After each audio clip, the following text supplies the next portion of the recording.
Evidence are some pictorial anomalies in the photographic record of the trip to the moon. There is one for Apollo 16 where the same shot, the same hill, appears in 2 different days. This tape was shot on what was reported to be the first of Apollo 16's lunar excursions. But it couldn't pick a better spot. And this video was from the next day, at a different location. It is the most beautiful sight. NASA claims the second location was 2.5 miles away. But when one video is superimposed over the other, the locations appear identical. The conspiracy theorists see that as evidence that we didn't go to the moon, that it was staged, and the opposite point of view is that it's a case of bad editing. It's absolutely unreal. Conspiracy theorists claim that even closer examination of the photos suggest evidence of doctoring.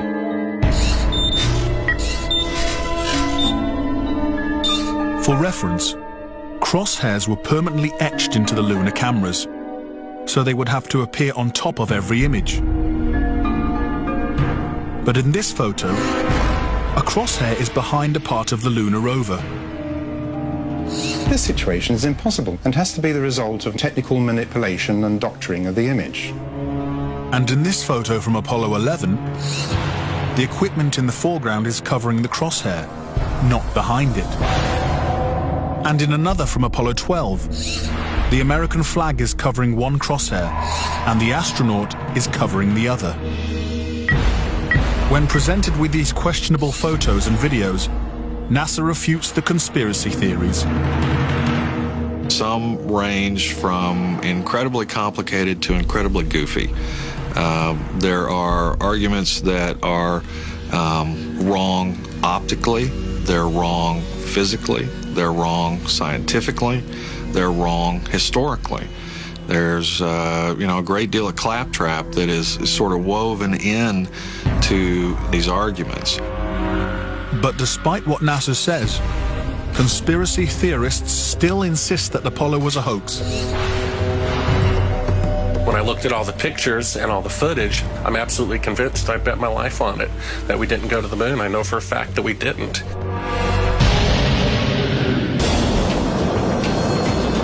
If what conspiracy theorists say is true, how could NASA perpetrate such a widespread hoax without someone from the inside blowing the whistle?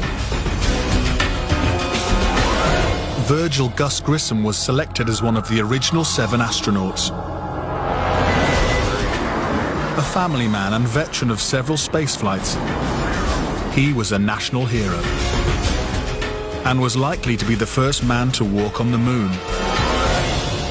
But Grissom was also an outspoken critic of the space program and was quoted as saying, "Someone's going to get killed." Unfortunately, Grissom's worst fears were soon realized. On January 27, 1967, 2 years before the first moon landing, Grissom and his crew boarded the Apollo 1 capsule for a full-scale simulation. Problems began almost immediately. First, the capsule's communication systems failed. You copy? No, I didn't read you, Chuck, at all. I can't read you, Chuck. You want to try the phone? How do I get the moon? We can't talk between 3 buildings. I can't hear a thing you're saying. Suddenly, the capsule burst into flames with the astronauts sealed inside.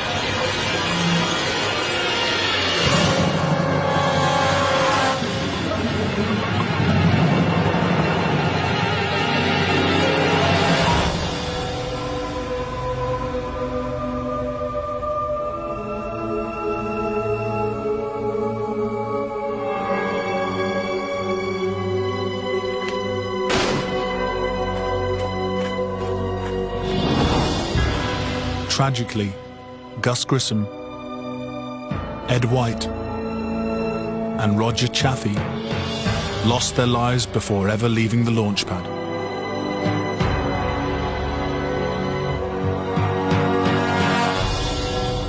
Gus Grissom's family believes the Apollo 1 fire was no accident.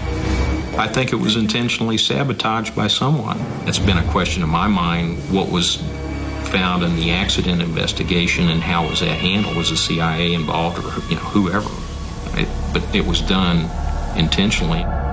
Grissom's family doesn't know who was responsible for his death or why it happened, but they say NASA knows the truth. Gus gave his life for this program, and I feel like that it is up to NASA to come forward and give us a direct answer to what really happened.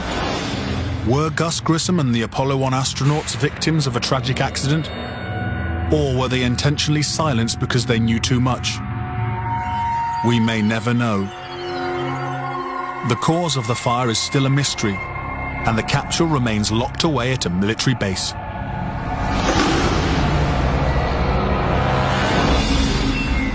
But Grissom wasn't the only Apollo critic to meet with a suspicious and untimely death. Thomas Ronald Barron was a safety inspector during Apollo 1's construction. After the fire, Barron testified before Congress that the Apollo program was in such disarray that the United States would never make it to the moon. He claimed his opinions made him a target. Has there been any pressure on you by NASA? Nothing. We were, my wife and I were somewhat harassed at home when this first thing broke some time back, but it's gone away now. As part of his testimony, Barron submitted a 500-page report detailing his findings. There was a real fear that the program could be stopped dead in its tracks. Then, exactly 1 week after he testified, Barron's car was struck by a train. Barron, his wife and stepdaughter were killed instantly.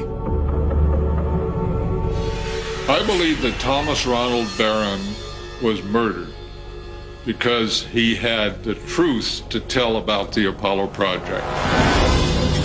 Barron's report mysteriously disappeared, and to this day it has never been found.